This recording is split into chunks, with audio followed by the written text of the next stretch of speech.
Bom dia, primeiro ano, como vocês estão? Aqui quem fala é a professora Denise e hoje nós vamos ter mais uma aulinha de química, beleza? Abre lá a apostila de vocês na página 36, a nossa aulinha vai ser até a página 45 e hoje nós vamos falar a respeito das propriedades dos elementos químicos. A tabela periódica está organizada em ordem crescente de número atômico, mas também está organizada em relação às propriedades dos elementos químicos, ou seja, está organizada em relação às características dos elementos. Existem as propriedades que são periódicas, ou seja, que possuem periodicidade, e existe também as propriedades que são aperiódicas, que não possuem periodicidade. As propriedades periódicas são os raios atômicos, o raio iônico, a energia de ionização, a afinidade eletrônica e a eletronegatividade. Já as propriedades aperiódicas são as massas atômicas.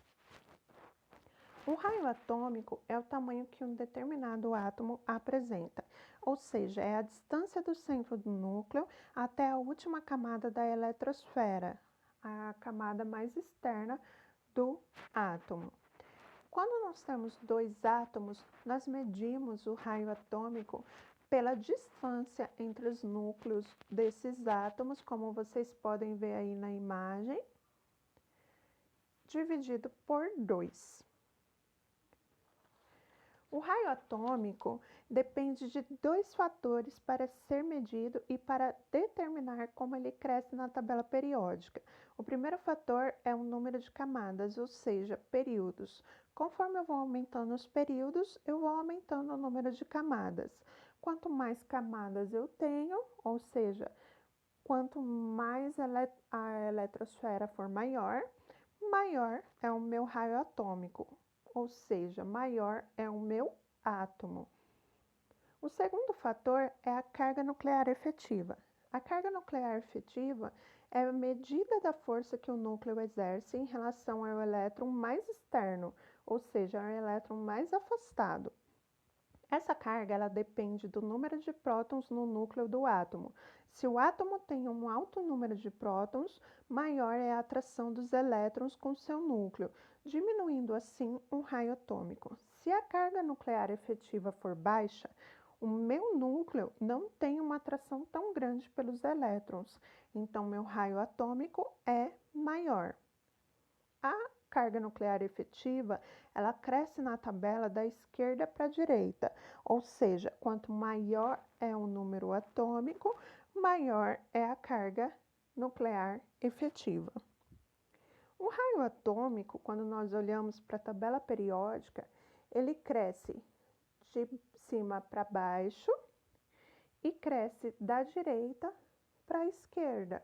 Olhando para a tabela, vocês podem ver aí na imagem, nós temos que o elemento frâncio, bem aqui, ó, ele é o elemento com maior raio atômico, ou seja, é o elemento maior da tabela periódica. Outra propriedade que nós temos periódica é o raio iônico.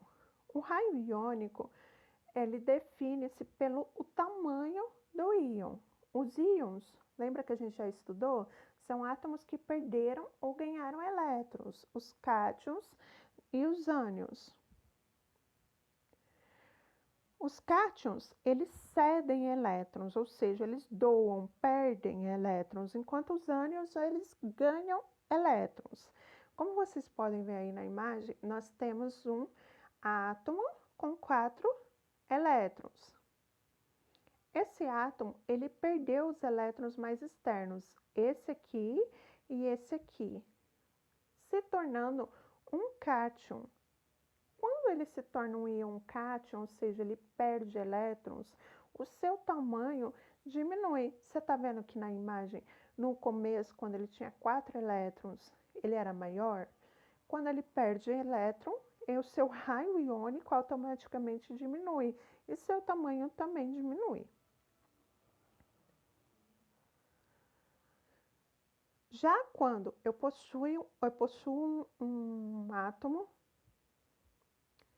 que tem 5 elétrons e esse átomo ele recebe mais 3 elétrons, como vocês podem ver aqui na imagem, o seu tamanho aumenta.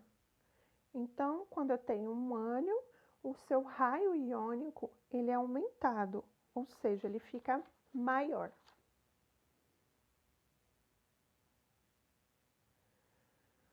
Vocês podem ver aí o exemplo do lítio. O lítio aqui no seu estado fundamental está grande.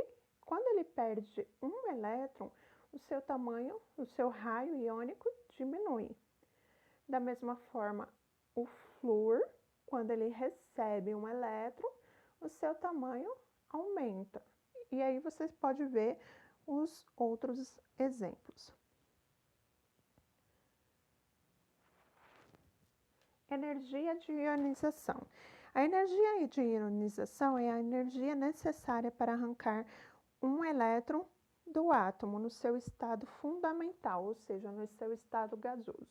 Aí, por exemplo, eu tenho sódio. Quando eu aplico a energia de ionização nesse elemento químico, eu tenho a formação de um cátion, Na+, mais o elétron. Por quê? Porque ele perdeu um elétron, certo? A energia de ionização na tabela periódica, ela cresce de baixo para cima, da direita para a esquerda, como vocês podem ver aí na imagem.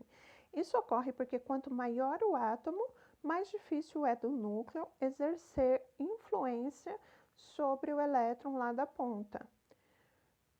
Quanto menos camada esse átomo possui, mais força eu vou ter que fazer para arrancar o elétron.